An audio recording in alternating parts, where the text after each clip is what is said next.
So hello you guys, welcome back to my channel. Let's talk about San Diego Comic Con because there was a lot of Walking Dead universe announcements happening. Usually we get a whole bunch of stuff, we get a whole bunch of trailers, a whole bunch of things at Comic Con, which we did this year, but it was a little bit different. It felt different to past years because it was, I guess. First of all, I'm going to start with the most exciting thing that I thought, because you guys know what I'm like, okay? Daryl Dixon's show got renewed for a second season, which is crazy considering the first season isn't even out yet. We also got an air date for Daryl's show that is airing the 10th of September, which I'm pretty sure is also the same date that it was announced a few years ago that The Walking Dead was ending. So yeah, Daryl's show's coming out in September. It's gonna get a season 2. There's so much like mystery and confusion around this show. I'm so intrigued.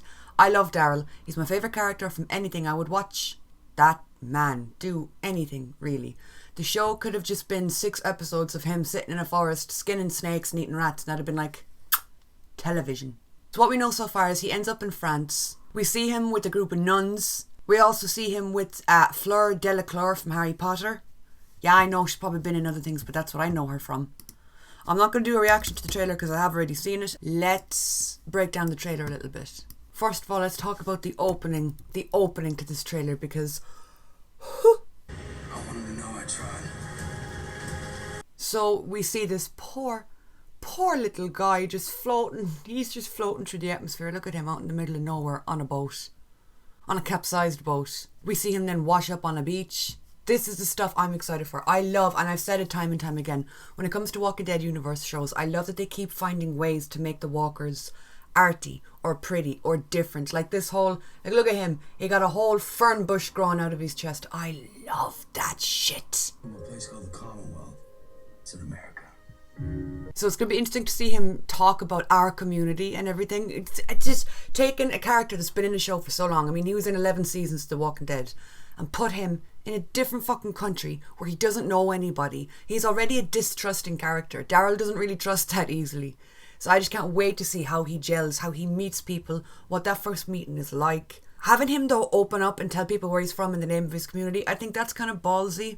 I mean, they're going to have a long trek to go if they want to rob the place or like start some shit with us. They're going to have a long voyage. But still, I don't know that I'd be trusting him just because we're far away from home. It's a bad decision. That motherfucker is just so beautiful, it's not fair. Apparently some bad decisions led him to France, where he's now vibing with Fleur Delacour, but the nun variant of her. He is wearing suspenders. 10 out of 10. Costume designer for this show, I would like to give you a hug. So it looks like we're going to go on the same style of trip or expedition that we dealt with in Dead City. There's a kid, or there's somebody, Laurent, that we have to deliver somewhere, and Daryl is the one to do that. Daryl's like, okay, well, not my first time being an adoptive parental figure. I still am wondering how he left though, because I mean, the kind of running theory is that he left to search for Rick, which is totally fair. I could see Daryl doing that. But he promised Judith and RJ that he'd look after them, that he'd stick around for them, and then he was just like, bye. And then because it's Daryl, that poor motherfucker cannot catch a break. People decide they want to kill him and they won't stop. Let's just talk about this shot, because oh boy do I love this shot. Also, that looks suspiciously like Carol's knife. Carol has a knife, it's much smaller, it's more like a dagger, but she has a knife that has brass knuckles as the handle, and I always thought that was so badass. We'll talk about Carol in a minute in regards to this show. Things are changing, you know. Maybe it was the same that way. Broken until the world ended. That's a sentence that really stuck out to me. We were broken until the world ended. That is so true when it comes to him. He really started to find his way and develop into his own person once the apocalypse hit. Once he met Rick and Co. and our group, and he learned what love was, what real family was. Take it. I wanted to know I tried. So yeah, a lot of people are saying it about this being similar to Dead City, that you have him kind of, you know, taking on this kid, trying to get him from point A to point B for whatever reason. It is something that we've seen before. It's a story trope that we know well, especially in this world. I mean, Daryl, how many times did he protect Judith and RJ and other kids in the Walking Dead universe? And then outside of that, we've seen that trope, like I said, in Dead City. We've kind of seen it a bit in Fear as well, in Fear the Walking Dead. I don't care. Getting to see Daryl fucking traverse through the French countryside. It looked like we got a train to Busan situation as well. We saw him fighting someone in a train. Apparently we have like a Bella Thorne cosplayer as well. Still trying. So that was the Daryl trailer. It gave us an awful lot more. I mean, the last Daryl teaser trailer that we got was just him floating in the ocean. It gave us nothing. So it's nice to see that at least this has given us a setup. It's given a storyline. It's given a plot. Clearly thought out structure for the episodes. So yeah, I can't wait to see this. Like I said, I didn't do a reaction for the trailer because I watched it when it dropped on Twitter. I know I shouldn't have, but I don't care. It's Daryl. I had zero self-control, and also I might have been a little bit tipsy the night of San Diego Comic-Con. So there you go. There's a big time difference between over there and Ireland. By the time all this started dropping and being released, it was like 11 o'clock on a Friday night, and I was not in a working mood. So yeah, regarding Carol, I mean, if you guys are like worried about spoilers, then maybe don't be watching this, because I don't talk about spoilers, but some people like to stay completely in the dark about projects, and I'm going to talk about some stuff. So regarding Carol, I mean, originally when the show was released or announced, it was supposed to be the Daryl and Carol show, and then things happened. Melissa was no longer part of the production. It was just the Daryl show, which is why it's called Daryl Dixon. But then apparently Melissa was seen on set recently, but they are shooting for season 2, I think, right now. Or they were, at least, before the writer strikes and all that stuff happened. So what I reckon is, I don't think we're going to get her in season 1. I think she might just appear at the end of season 1, you know, and then she will go on to become a main character in season 2 if we are getting her. But from what I've been seeing online, apparently we are going to get her in season 2. They're two of my favourite characters, man. I absolutely adore the two of them, and I think they bounce so nicely off each other, and they balance each other so nicely. So I would really love to see her in it. So that's the Daryl show. That's what we know so far about the Daryl show. We have the release date, September 10th. We have a basic plot. We have a basic idea of what we're going in with. We still don't really know how Daryl ended up in France, but like, unimportant. He made bad decisions, capsized the boat, and now he's here. He's lucky he didn't go to a part that speaks only French, because he would have been fucked. He doesn't strike me as someone that knows how to speak French. But that's the Daryl show. For the Rick and the Michonne show, then, moving on to that, because oh my god, we finally got a name.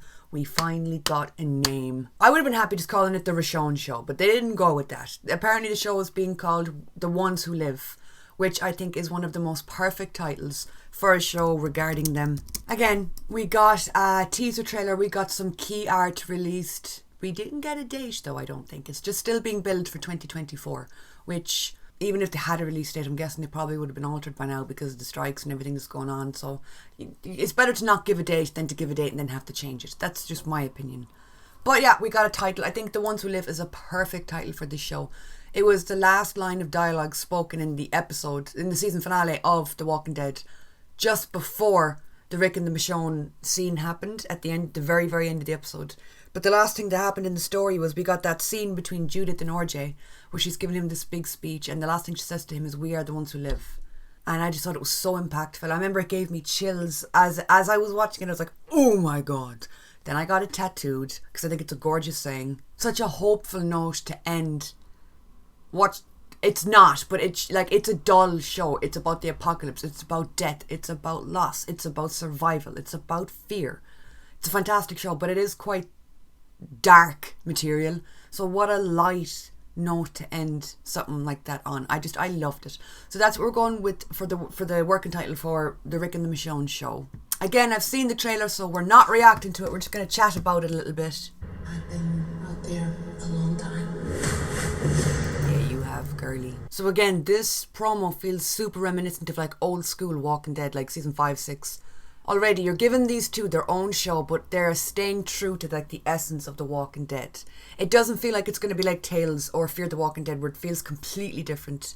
It feels like it's going to be their show, but like still keeping the vibe of The Walking Dead, which I just, oh man, I'm so excited for. I'm so just... The brave man, come back to us, Ricky! So, the scene that everyone's talking about regarding this is this scene. Where is it? This one where it looks like my guy's cutting off his fucking hand. Do you know what I love about Rick Grimes?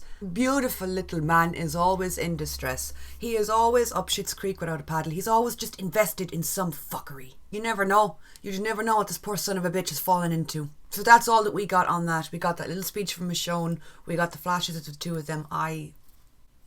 I do think that this is going to work better as a miniseries than as a film trilogy, which is what it was originally billed as. It's the same thing. Look, I've said this multiple times throughout videos.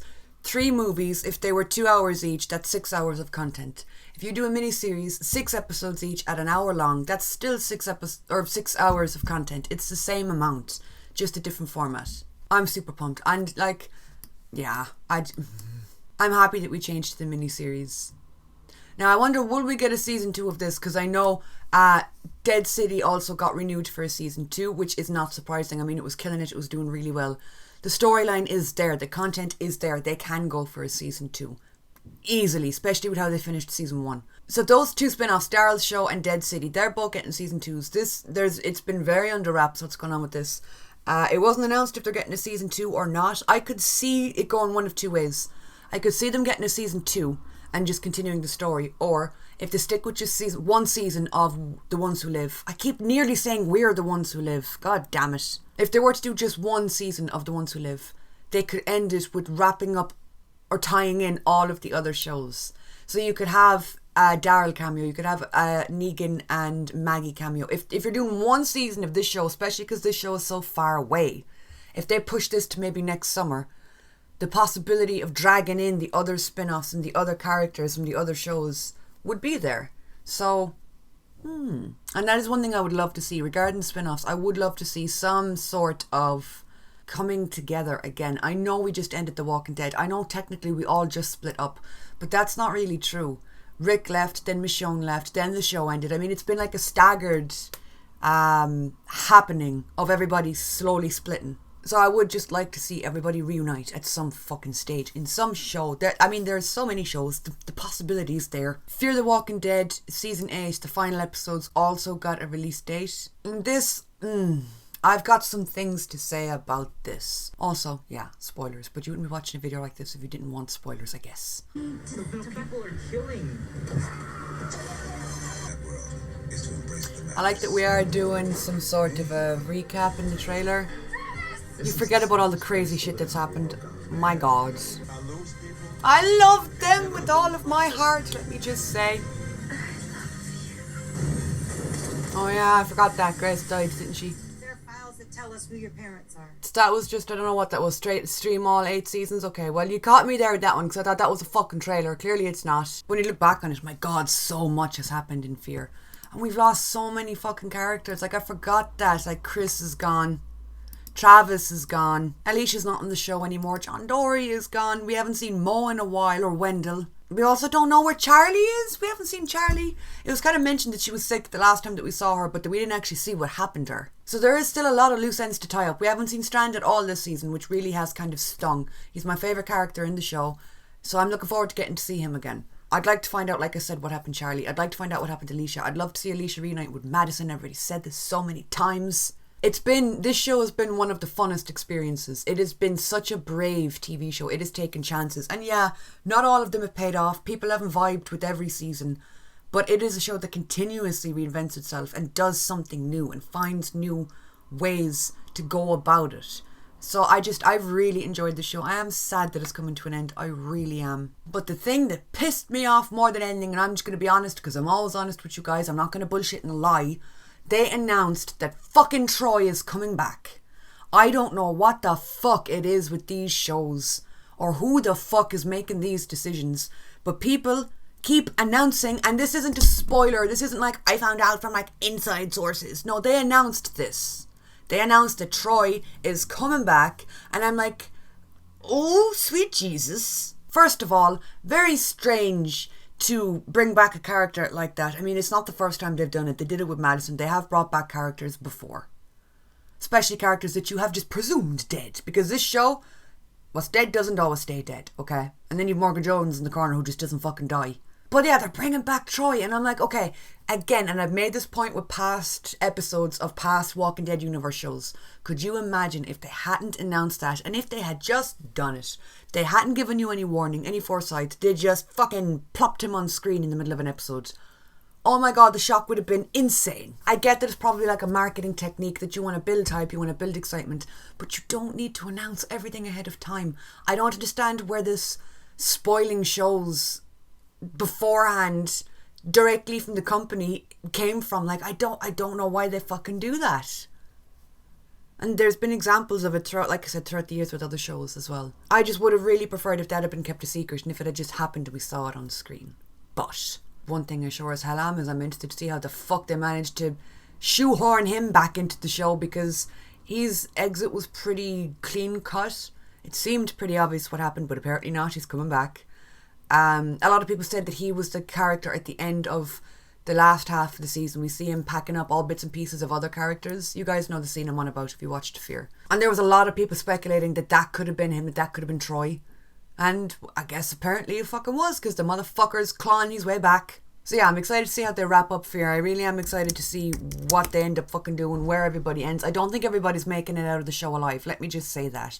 I do think that we're going to have some deaths. I think some characters are definitely going to die. I would like to see certain characters left open-ended that they could cross over to other shows should they want to. Like Tales of the Walking Dead, I thought that was a fantastic show. I loved Tales of the Walking Dead. I know it wasn't for everybody, but again, like Fear, it was brave. It was a brave show that really went out on a fucking limb and was like, no, we're going to try different things, we're going to do different things, we're going to find different elements and aspects of this universe to portray. And they did, and I really liked it, even though, oh yeah, of course, there were certain episodes that I thought did lack, weren't as strong as the others, that I didn't particularly love. But it was fucking ballsy, and every week I tuned in like, oh my god, what the fuck are we going to get this week? I don't know, are we getting a season 2? I read some places that we are, but nothing's been confirmed. Nobody's really talked about it. But I would love to get a season 2 of Tales of the Walking Dead. That really just leaves so much potential. You could bring up any character from any season of any of the Walking Dead universe shows, as well as give us new people. So I would really love to see a season 2 of Tales. I might be in the minority with that one, but I don't fucking care. So yeah, I think that's everything that what we got from San Diego Comic-Con this year. It felt different. It felt... Obviously there's so much happening at the moment that, yeah, it was different to past conventions, but it's just still, it's so good to just get some kind of news, get some kind of hype going. I don't know, it's just, I'll never ever ever forget the time the season 7 premiere aired. I don't think I've ever been that excited about a trailer in my life. But yeah, that's it for this video. Let me know your thoughts down below. What are you most excited for? Do you guys agree with me about Tales, or am I completely on my own in that aspect? Because I really would love a season 2, but I don't think anybody else is vibing with that. Also reminding you guys that I am a guest on this week's Reactiverse podcast, where I talk all things Walking Dead, starting my channel, just the general fuckery of life really. So if you guys would like to watch that, I'd really love it if you'd pop on over, show it some love, give it a like. It's the first link in the description underneath this video. So yeah, once you finish with this, if you want to hear me talk more Walking Dead and more how I got into doing what I do, be sure to check out that episode of the podcast. I don't do podcasts very often because I'm quite shy and I am quite an anxious little bitch. So it was really fun, and Eric was a total sweetheart, very easy to speak to. Maybe I'll do more of that kind of stuff in the future. Who knows? If you want to find me on Twitter, Instagram, anywhere, the links are all down below. But like I said, the link to that podcast that I was just talking about is the very top link. Thank you so much for watching, and I will talk to you all soon.